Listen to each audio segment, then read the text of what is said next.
एक दशक पहले शायद ही भारत में किसी ने सोचा भी होगा कि देश इतनी तेजी से डिजिटल भुगतान की दिशा में आगे बढ़ेगा। नगद लेन देन से दूरी और डिजिटल भुगतान में बढ़ती लोगों की रुचि कितनी तेजी से बढ़ रही है, इसका अंदाजा इसी बात से लगाया जा सकता है कि भारत में यूपीआई के जरिए 6 वर्षों में लेन देन 9.60 करोड़ रुपए को पार कर चुका है।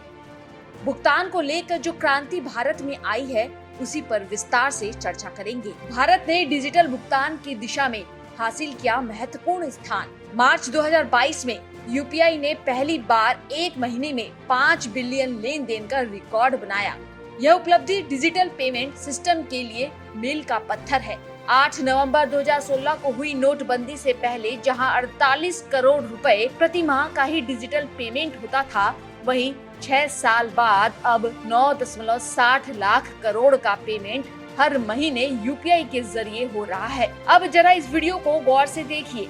एक निजी कंपनी ने 2016 से मार्च 2022 के बीच यूपीआई ट्रांजैक्शन में हुई वृद्धि की जानकारी देते हुए प्रस्तुतिकरण दिया है। इसमें डेटा नोटिफिकेशन तकनीक के जरिए डिजिटल ट्रांजैक्शन की वृद्धि को दर्शाया गया है। पीएम मोदी ने प्रेजेंटेशन को रिट्वीट करते हुए लिखा, डिजिटल पेमेंट की बात करें तो डिजिटल पेमेंट को इलेक्ट्रॉनिक पेमेंट के तौर पर भी जाना जाता है। डिजिटल यानी आपके मोबाइल या कंप्यूटर से ही बैंकिंग से लेकर भुगतान की सारी सुविधा। कुछ प्रमुख डिजिटल पेमेंट माध्यम हैं मोबाइल वॉलेट, मोबाइल बैंकिंग आदि। डिजिटल पेमेंट का एक और माध्यम है जिसे यूपीआई कहते हैं। तो आइए अब बताते हैं कि यूपीआई पेमेंट क्या है। यूपीआई एक रियल टाइम पेमेंट सिस्टम है। इसकी शुरुआत 11 अप्रैल 2016 को हुई थी। ये कई बैंक खातों को एक ही मोबाइल एप्लीकेशन में लाने की भी अनुमति देता है। यूपीआई को रिजर्व बैंक ऑफ इंडिया और इंडियन बैंक एसोसिएशन के जरिए नियंत्रित किया जाता है। डिजिटल प्लेटफॉर्म होने की वजह से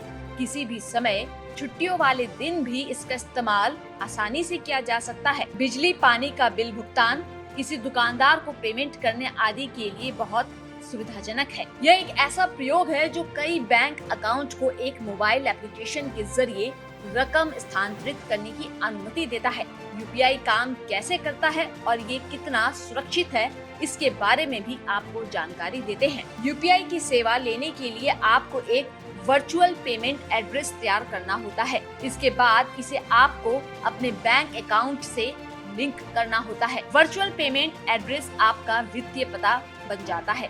इसके बाद आपका बैंक अकाउंट नंबर, बैंक का नाम या IFSC कोड आदि याद रखने की जरूरत नहीं होती। पेमेंट करने वाला बस आपके मोबाइल नंबर के हिसाब से पेमेंट रिक्वेस्ट प्रोसेस करता है और वह पेमेंट आपके बैंक अकाउंट में आ जाता है। डिजिटल पेमेंट का यह इंटरफेस 2 तरह से प्रमाणीकरण करता है। सिंगल क्लिक से आप किसी को पेमेंट कर सकते हैं। यहाँ 1 टाइम पासवर्ड की जगह पिन का इस्तेमाल किया जाता है। आपको बता दें कि शायद ही कोई व्यक्ति हो जिसने स्मार्टफोन के जरिए डिजिटल पेमेंट ना किया हो, लेकिन देखने में ये जितना आसान लगता है, कभी कभी उतना ही खतरनाक भी साबित हो सकता है। यूपीआई पेमेंट के फायदे हैं तो उसके नुकसान भी हैं। इससे आपको डरने की नहीं बल्कि सतर्क रहने की जरूरत है। हम आपको कुछ महत्वपूर्ण सुझाव बता रहे हैं जिस पर आपको सावधान रहने की जरूरत है। कभी भी किसी से भी अपना यूपीआई एड्रेस साझा ना करें। एक मजबूत स्क्रीन लॉक सेट करें। फेक कॉल अटेंड करने से बचें। साथ ऐसे लिंक पर क्लिक ना करें